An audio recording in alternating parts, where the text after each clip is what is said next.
I'm delighted to introduce our Strand 3 plenary speaker, Carol Reid. Carol has over 30 years experience in ELT as a teacher, teacher trainer, academic manager, materials writer, and educational consultant. Carol specialises in pre-primary and primary English language education. Carol is an award-winning author and former president of IATEFL. You can find out more about Carol by visiting carolreid.com. During Carol's plenary, we recommend watching on SpeakerView. And if you have any questions, please type them in the Q&A box. Without any further ado, please share your screen, Carol.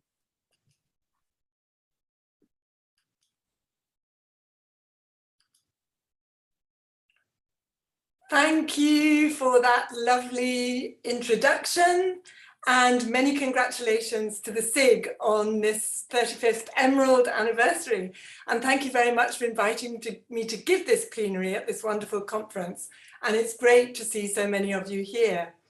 So the title of my session, Get into Gear with Global Skills.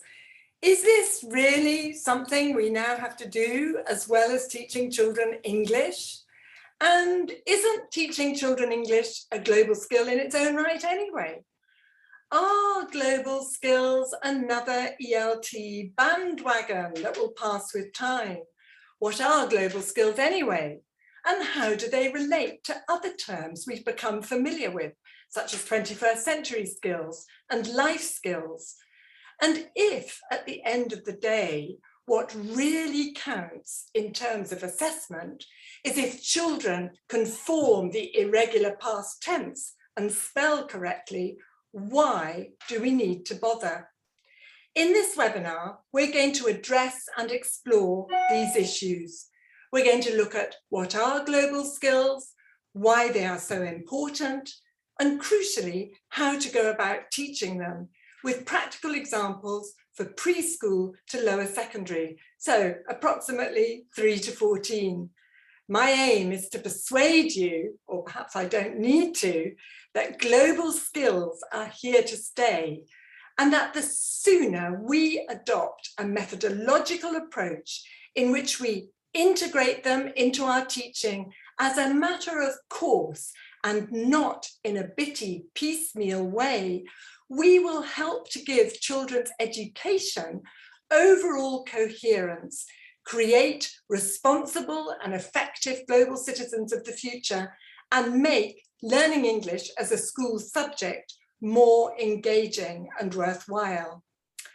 There are several established models or frameworks for global skills, and I'd like to start by having a brief look at two of them. The first one, and something's happening here with all the people I can see in the thing. Okay, the first one is UNESCO'S 4 pillars of education. And the first pillar is learning to know, developing the knowledge and thinking skills to understand the complexities of the world, including metacognition and learning to learn. The second one is learning to do. In other words, acquiring the digital and social skills to participate effectively in a global society. The third one, learning to live together, developing the understanding, appreciation, acceptance, and tolerance of other peoples and cultures. And the fourth pillar is learning to be. In other words, learning to self-regulate, to manage your emotions, and to act with a sense of confidence, autonomy, and personal responsibility. The second framework that I'd like us to look at briefly is the OECD PISA Global Competences framework. And this is described as 4 interrelated capacities which comprise knowledge, skills, values, and attitudes. So as you can see there, we have the capacity to examine local, global, and intercultural issues, the capacity to understand and appreciate the worldview of others, the capacity to take action for collective well-being and sustainable development, the Sustainable Development Goals, climate change, hunger, poverty, etc. And the fourth one, the capacity to engage in open, appropriate, and effective interactions across cultures. Now, as you can see, there's actually a lot of overlap between those two frameworks. And I think a crucial question to ask before we go any further is, why are global skills so important? This is not exactly rocket science, but I do think we need to establish it. So actually at this point, over to you, and I'd like you please to put your ideas in the chat box, anything that comes to mind right now. Why are global skills important? Come on, guys, I'm sure you've got lots of ideas in the chat box. Why are global skills important? Any ideas? They're the future. Okay, great. Yes, participating in this conference, to be a global citizen, increasing global world, absolutely healthy community, fantastic. Okay, so lots and lots of ideas there. And I think what we used to call 21st century skills at the start of the century have morphed into being called global skills. And they're driven by some of the same factors and recognition that they're actually essential for survival in school, the workplace, and society, and in these days with even more urgency. So we're all on the same page here. And here are 4 main reasons based on the PISA document. The first one, to live harmoniously in a diverse world. So education has a key role in challenging cultural biases and stereotypes and getting children to appreciate and value diversity within their communities. The second reason, to adapt to new employment demands, but I think somebody put there as well, that employers increasingly need people who can transfer and adapt their knowledge and skills to new contexts and can communicate and work effectively in diverse teams. The next point, which several of you put in different ways, of course, but to use fast-changing technology effectively and responsible. That we all know that social media and interactive technology has led to new types of learning. At the same time, we also know it can lead young people to disconnect from the real world. It can also be overwhelming and challenging to identify facts and fake news. And children need global skills to make the most of technological spaces and to express their views online in an effective and responsible way. And the last point there, to support the UN Sustainable Development Goals. 2030 is not very far away. We're running out of time, as we know from the COP26 event as we speak. And there is a need to educate for global competence and develop new generations who care about global issues and actively engage in tackling economic, social, political, and environmental challenges. Now, in order for the development of global skills to be effective and successful, it needs to start young and to be developed in a cohesive and coherent way over the whole curriculum. This means that we also need a framework for developing global skills in English language teaching with children. And here, I'd like to share with you now the framework that I propose. The starting point is the child or children and their learning. And in a whole child approach, this includes, of course, their stage of social, cognitive, psychological, emotional, physical, creative, and language development. And through the process of learning, leading them to have agency, choice and autonomy, involvement in decision-making in their learning, to take increasing responsibility for their learning, actions and behaviour, to develop a unique personal voice in expressing their ideas and opinions, and to take positive action to contribute to their own learning, to their local or global community in order to improve or change the world. And feeding into and empowering the child and their learning are 8 global skills areas. So we have here values education, in other words, the positive beliefs and ethics that underpin children's developing view of the world. We have learning about the world, in other words, acquiring the knowledge and understanding of the world in order to inform and shape their views. So content-based learning, if you like, or CLIL or cross-curricular learning, learning about the world. We have thinking skills, including creative and critical thinking, problem solving, as well as metacognitive skills and their ability to think about their thinking and reflect on their learning. Very importantly, we also have social and emotional learning. So developing positive self-esteem, learning how to self-regulate and manage emotions and collaborate with others.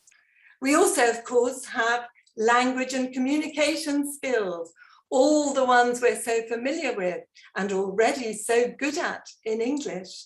But also I would include here safeguarding and developing children's multilingualism as well. We also have multiliteracies, and I've called it this because I want to include basic literacy, but of course, most importantly, as children grow older, digital literacies and the ability to use a wide range of digital technologies safely and effectively for social, cultural, and academic purposes. We also have interculturality and citizenship, including respect, tolerance, acceptance, valuing other cultures, and promoting children's multilingual identities.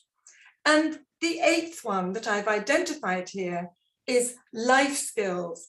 And in this context, I'm thinking of life skills as practical skills for coping with everyday life at school and home. For example, for preschool, that might mean learning to put your coat on independently, and for older children, for example, staying safe online.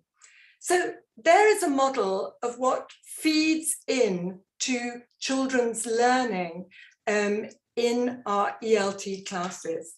And I would like to just now briefly discuss, because I think it's super important, some key messages for implementation. And the first point here is that integrating global skills is an educational approach or philosophy.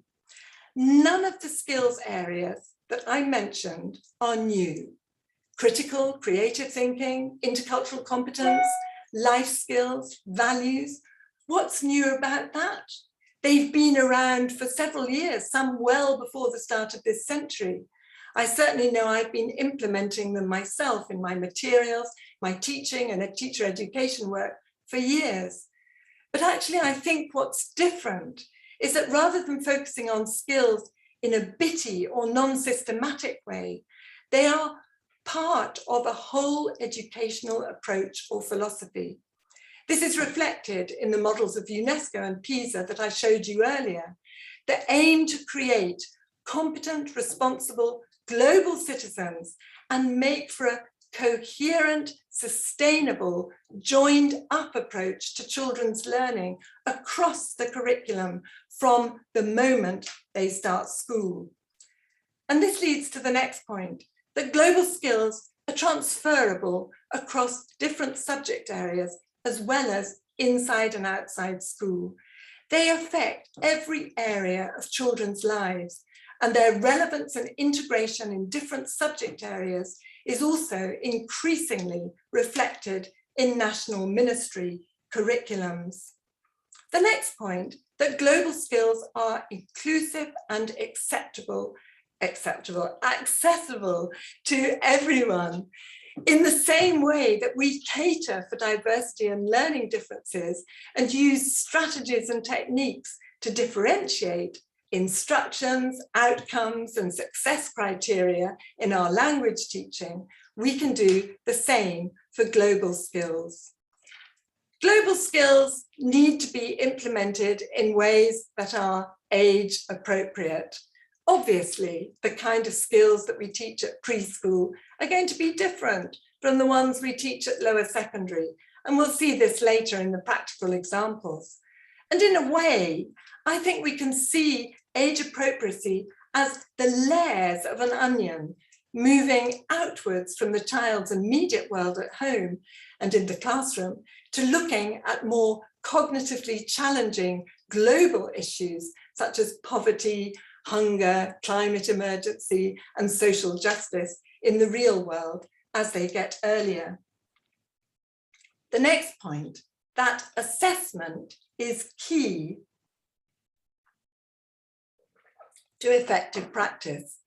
Unfortunately, it is often the case that teachers, administrators, parents, and children themselves only see learning content as being important if it is assessed.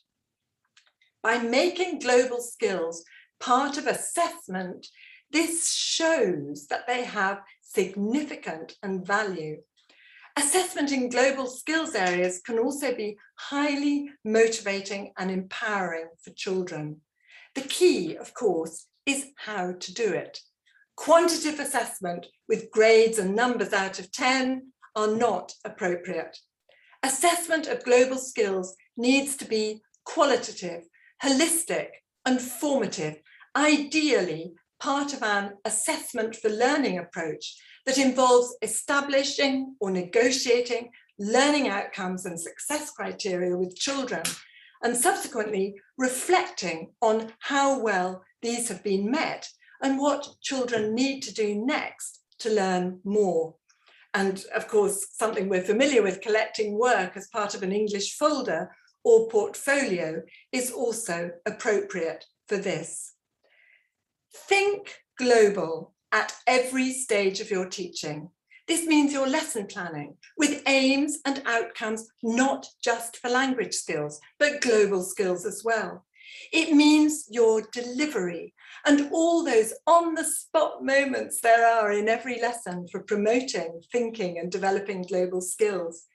It also means when you get children to review their learning and ensuring that you don't just focus on language skills, but global skills areas that are relevant as well.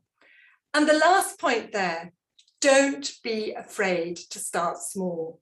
Even when you're teaching seemingly mundane, routine coursebook topics like food, clothes, or family, there are opportunities to build in the development of global skills.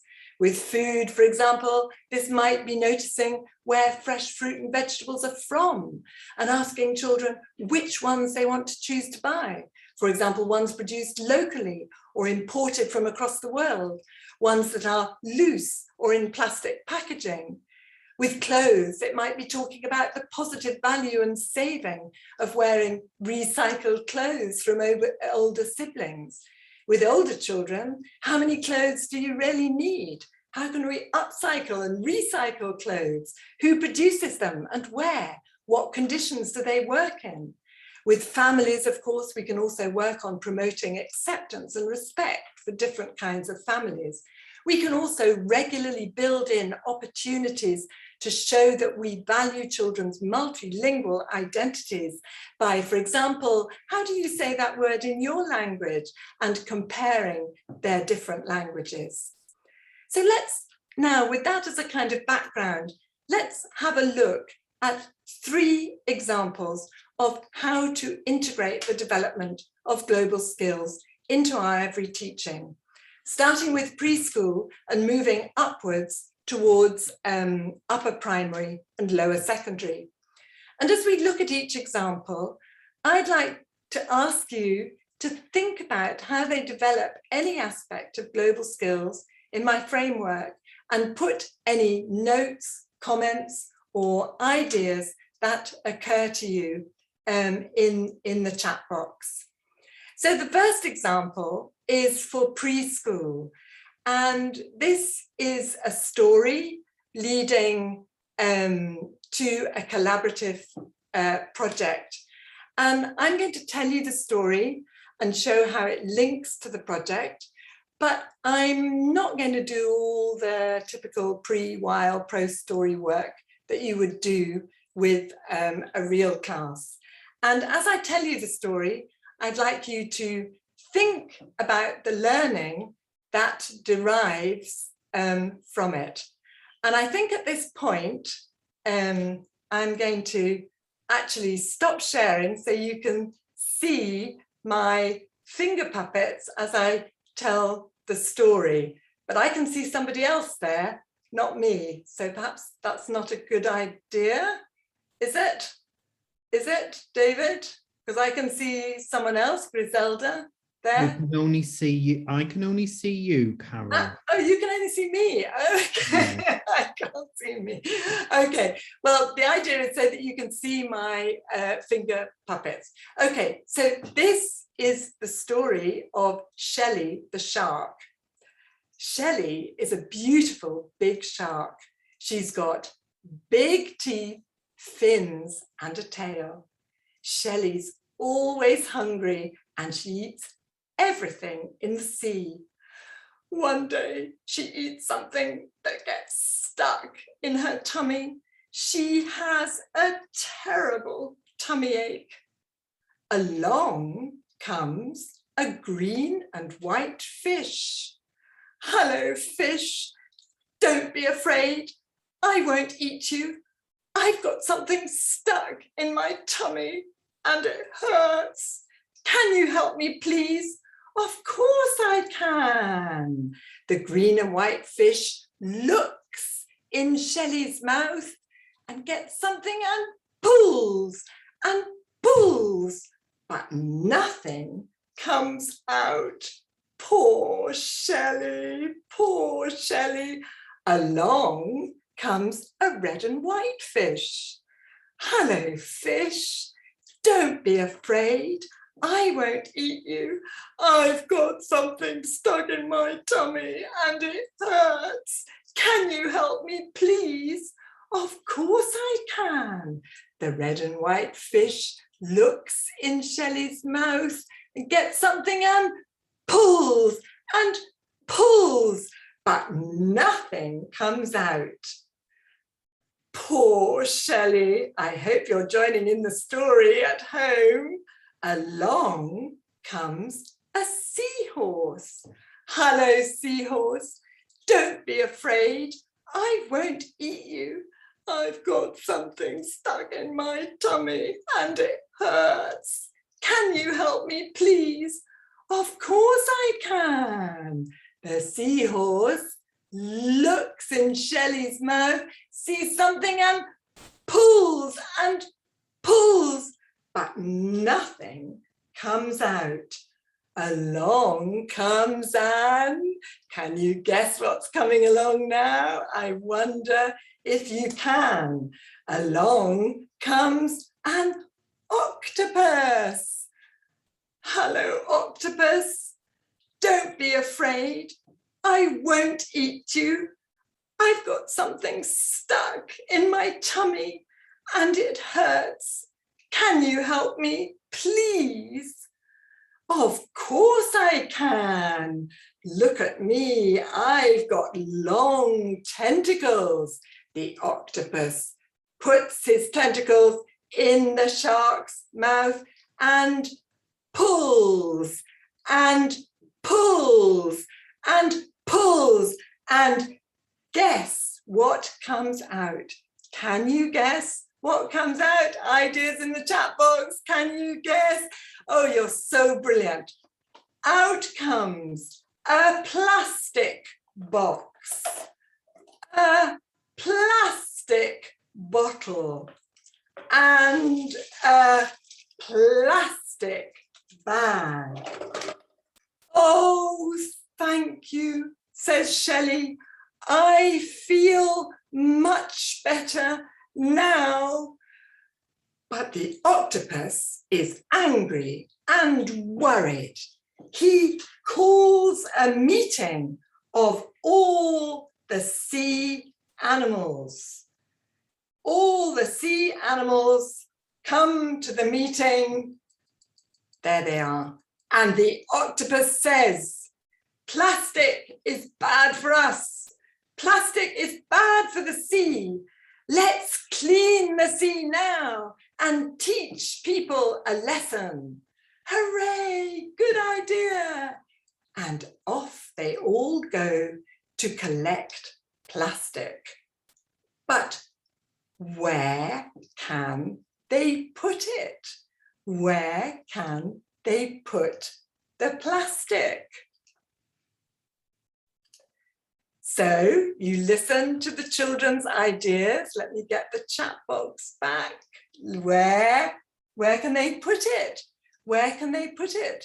The children guess, under the rocks, maybe in a net, in a boat. So the story, as well as developing language skills with its repetitive narrative pattern that I'm sure you noticed, and values of helping, empathy, kindness, and taking positive collaborative action, also provides the context for a collaborative STEM project. And you might use your class puppet, if you use one, to suggest that the children can use Lego bricks to make a container for all the plastic waste the sea animals collect. So at this point, of course, you need to make the bricks available, and you also need to do some preparatory language work. For example, show me a big red brick, show me a small yellow brick. We could also do a Lego dictation, which is lots of fun. Put a blue brick on a red brick and so on. And then children get into pairs and groups, and you can demonstrate or model making part of the bin using Lego. Let's put the big red brick here, and so on. You might also show an image of a possible bin or a container, or draw one on the board. And before children start making their container, use pictures to talk about how they're going to work together. Are they going to work as in picture 1 or picture 2? Which way do they think will help them make a better bin or container for the plastic? By doing this, you convey to children that you value and give importance to the way they collaborate and help each other. And it's also preemptive in preventing any possible classroom management problems. So when they have made their container, you can also get children to use their critical thinking skills to make any adjustments they think necessary to improve them. For example, this one hasn't got a lid, and it hasn't also got a bottom. And children can then compare and talk about their bins. Our bin is white, blue, and yellow. Our bin is big, strong. And which bin do they think best? And why? And what will they do to make a better bin next time? And this STEM project, STEM, as I'm sure you all know, science, technology, engineering, and math, can also lead in to learning more about plastic, recycling, and looking after the environment. So let's have a little look at a global skills review. What have we actually been doing here? And so these are obviously notes, because I've just given you a taster of this. We haven't actually done every single activity, but here you have some examples of possible outcomes on the various global skills areas. I'm obviously not going to read all this out, but you can take a look or a screenshot. The important thing to highlight, I think, is the way that the language and communication skills outcomes are just one element in the overall global skills development. And these include a range of STEM, CEL, values education and life skills areas. And by contextualizing them in this way, they are likely to be achieved more effectively. So in the second example, the focus is on learning to live harmoniously with diversity. And this is suitable for lower to mid-primary children. Actually, you could go lower than that and higher, but that's where I'm kind of pitching it today. And integrated with the development of early literacy skills. And as with the first example, please think about how this example contributes to the development of any aspect of global skills that we've already talked about, and put your ideas in the chat box. Okay, so this example is based on this absolutely delightful picture book and wonderful resource for promoting diversity and developing children's self-confidence and pride in their differences in a child-friendly format. And with its repeated sentence pattern, it's perfect for English language teaching and the development of early literacy and writing skills. And it also develops critical and creative thinking. So one thing you might do to start off with would be to establish the concepts of same and different. For example, in a simple action game, jump in the air if you're wearing green today. Wave your hands if you've got brown shoes.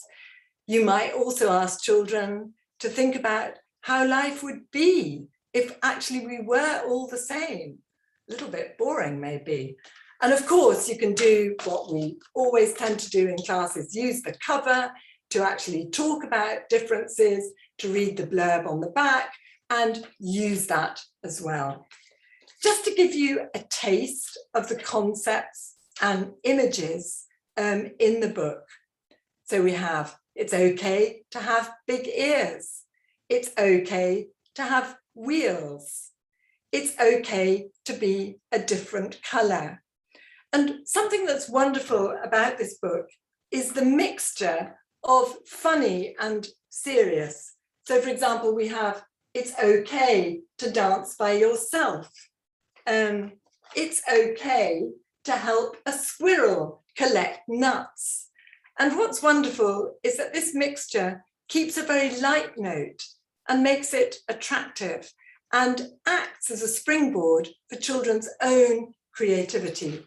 And the book ends rather beautifully with a message from its author. It's okay to be different. You are special and important just because of who you are.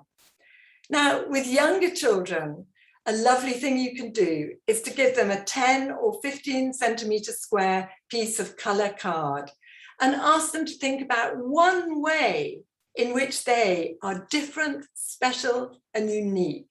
And actually, it often helps to get them to keep it a secret so they don't choose the same thing. And then to draw a picture or paint a picture to show this on their coloured card. And then you get all the children to come and stick their pictures on a large sheet of paper and make a whole class patchwork display of all their ideas. You get children to talk about their pictures, and obviously here you need to support them with vocabulary they need as necessary. For example, it's okay to wear different coloured socks. It's okay to go, if you wear green hands, clap your hands or something. Yes, sorry, I'm just reading a thing in the chat box that I thought I had to answer immediately. Okay, it's okay to go to bed with my dinosaur, for example. If you're working with older children who are starting literacy, a wonderful thing to do with this book is to make an origami book out of paper. Okay, you can see you start with an A4 sheet of card, okay, and with various folds, children follow the instructions to actually make an origami book, which has 8 pages, and then they draw and write a sentence on each page to show all the ways that they're different and special. And Making an origami book is also a great listening activity for getting children to follow instructions with great attention. And if you don't know or need reminding how to do it, there are the instructions there, so you could take a quick screenshot of that. Okay. And another possible idea to use this Ted Parr's wonderful book is actually as a springboard into things that are not okay. For example, it's not okay to be unkind. It's not okay to tell lies. It's not okay to laugh at people. It's not okay to steal. I'm sure you've got lots of other ideas as well. It's not okay to hurt people, and so on. So again, with this example, let's have a look at a global skills review. Again, I'm not going to read this out, but here are notes with examples of possible outcomes and overlapping global skills. And as you can see in this particular example, there is a strong focus on interculturality, values education, and social and emotional learning. In the third example, we're moving up the age range and children's level of language. And this is suitable for upper primary and lower secondary. I would actually say beyond lower secondary as well. And it's even a book I would do with adults. And the focus here is on the plight of child refugees and not being able to go to school. First, using a picture book and combined with a project or campaign of children's choice. Again, I'd like to ask you to think about how this example develops any aspect of global skills and put your comments in the chat box. So this is with a focus on education and social justice, you know, the social sustainable development goals, number 4, quality education, number 16, peace and justice, and based on this amazing, moving book about war, child refugees, but at the same time, it is a book about optimism and hope. And you may wonder why I've chosen a book with this theme, but you know something, I think children at the moment realize the seriousness of what we're going through, and they want to engage with real issues. It also resonates with them, the idea that your world can be turned upside down from one day to the next, the day COVID came, and the value of being able to go to school. You know, if you'd asked children pre-pandemic how they would feel about not going to school, they would probably have been delighted, but they see it in a very different way now. This book is based on the text of a poem by Nicola Davis in response to the appalling moment back in 2016 when the UK government refused entry to 3,000 unaccompanied child refugees.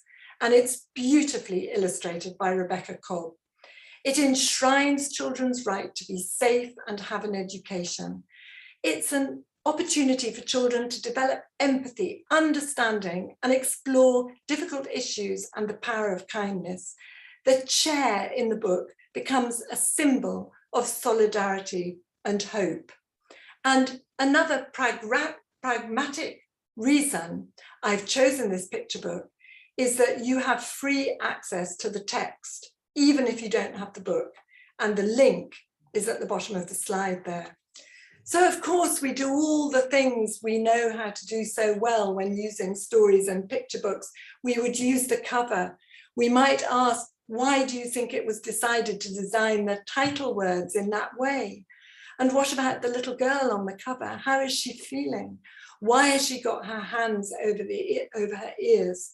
And you might open the cover right out to be able to see the back as well. And how does the illustration make you feel? You might also read out the blurb on the back of the book and ask children, is the book going to be optimistic or is it going to be pessimistic? And get children to give reasons for their answer. Now, I'm just going to give you a little flavor of the book here, so you get a feel for what it's like. And it starts like this. The day war came, there were flowers on the windowsill, and my father sang my baby brother back to sleep. My mother made breakfast, kissed my nose, and walked with me to school. So a totally normal day. The little girl learnt about volcanoes, sang a song about how tadpoles turned to frogs, drew a picture of a bird, and war came after lunch. At first, just a splattering of hail, a voice of thunder, then all smoke and fire and noise I didn't understand. It came across the playground. It came into my teacher's face. It brought the roof down and turned my town to rubble. And then there's the journey of the little girl away from war on her own. Fields, roads, mountains, cold, mud, rain, trucks and buses, a boat that almost sank till she gets to a refugee camp where people didn't smile and turned away. And then one morning, I came to a school. I looked in through the window. They were learning all about volcanoes, singing and drawing birds. I went inside. The teacher didn't smile. She said, "There is no room for you, you see. There is no chair for you to sit on. You have to go away." Then later, back at the refugee camp, a boy arrives with a chair and he says, "I brought you this so you can come to school. My friends have brought theirs too, so that all the children here can come to school." Out of every hut, a child came, and we walked together on a road all lined with chairs, pushing back the war at every step. So moving, that book, and I'm very sorry if I've made you tearful at home. It is a very powerful and moving book, and the response of older children who are beginning to be aware of global issues is very strong. And something that you can do, get the children to do, is to design their own chair so that everyone can go to school and make a class display. Now, rather than ending on that, that is a very kind of, down and rather worrying kind of note, but to actually link a picture book story like that with a real world project like Little Amal's Walk. And I don't know if any of you have heard of this, but this is a drama project to highlight the plight of unaccompanied child refugees. And it's taking place now from July to November this year. And little Amal, I'm not quite sure how to pronounce it, but it means hope in Arabic, is a 3.5 meter puppet. And she represents a 9-year-old girl, and she's walking 8,000 kilometers from Syria to the UK, manipulated by a team of 25 puppeteers in search of her mother, and with the urgent message, "Don't forget about us." And along the way, they're having parties and concerts and walks and poetry readings to raise money and draw attention to the plight of refugees and ensure the world doesn't forget the millions of displaced children, each with their own story, who are more vulnerable than ever during the global pandemic and, of course, with the climate emergency. And we can show children the map of Little Amal's Walk.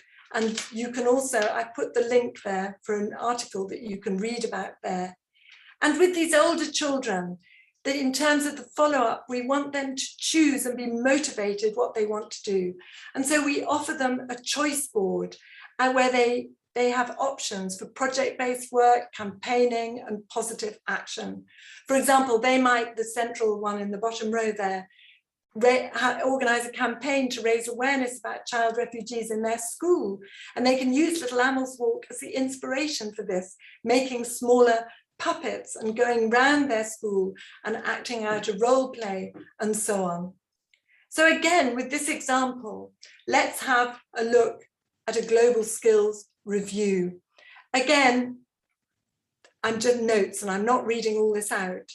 But as you can see, I think here, the issues are more complex and they involve knowledge, thinking skills, multiliteracies, including digital literacy and values education and life skills, leading to direct and positive action in the children's community.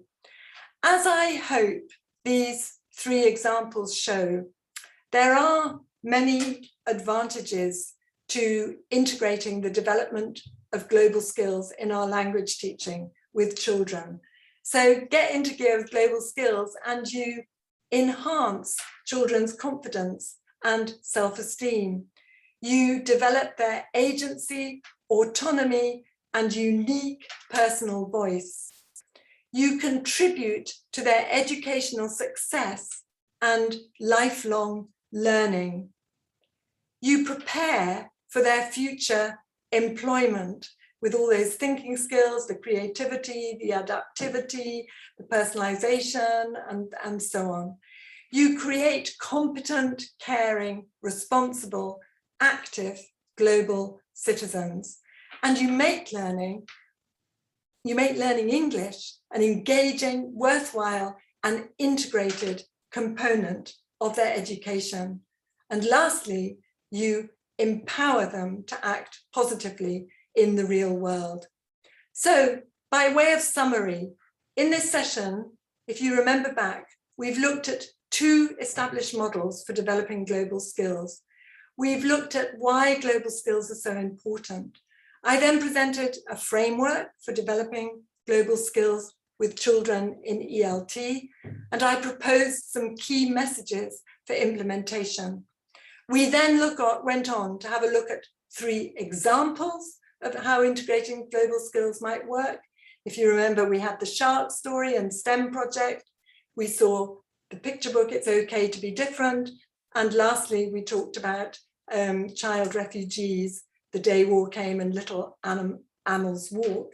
And finally, the benefits of integrating global skills. So my final message with you today is this: don't delay, get into gear, integrating global skills with all ages and levels of children today. So that brings me to the end of my session. Thank you very much. Thank you. And if there are questions that people would like to ask me, I'm having a look in the box now. Okay. Why assessment in global needs to be qualitative, not quantitative? Well, that is a very good question. And I realized that in this session, I haven't had time to go into assessment in any depth. I think one of the key points is that developing global skills is not a tick box exercise. It's not something you either know or don't. It is something that develops over a long period. And when we're talking about children, it will develop at different, some children, it will develop at different rates. And it's also something that, they're not wrong or right answers. I mean, this is actually a very complex issue because as teachers, we never want to impose the kind of values on our children. They must come to those values themselves. So I think by making it qualitative, we are able, and formative, we are able to actually involve the children in self-reflection and thinking about it. But by including it as part of our assessment, we are also showing how important it is. I mean, this for years has been one of the problems with intercultural competence because it's not assessed. It's not really properly addressed. So that's a lovely question, Farah. Thank you very much. Another very good question here. two very good questions. One, they're both actually related, and I realize I haven't got very much time. This one, why do we have to teach social justice? What's wrong with letting children just be children? And I think, you know, that is a very good question, and I absolutely see your point. And I think we're not going to be teaching social justice all the time, and children need to be children. But at the same time, children need to grow up with a thoughtful, reflective mind frame that is going to equip them to deal with the injustices they come across in the world, the kind of issues that there are. And this is not something that is suddenly learnt in adulthood. It's something that needs to start young. And Sean has put a good comment there that children need to care about world and social issues because it's their future. Are there global criteria to assess global skills?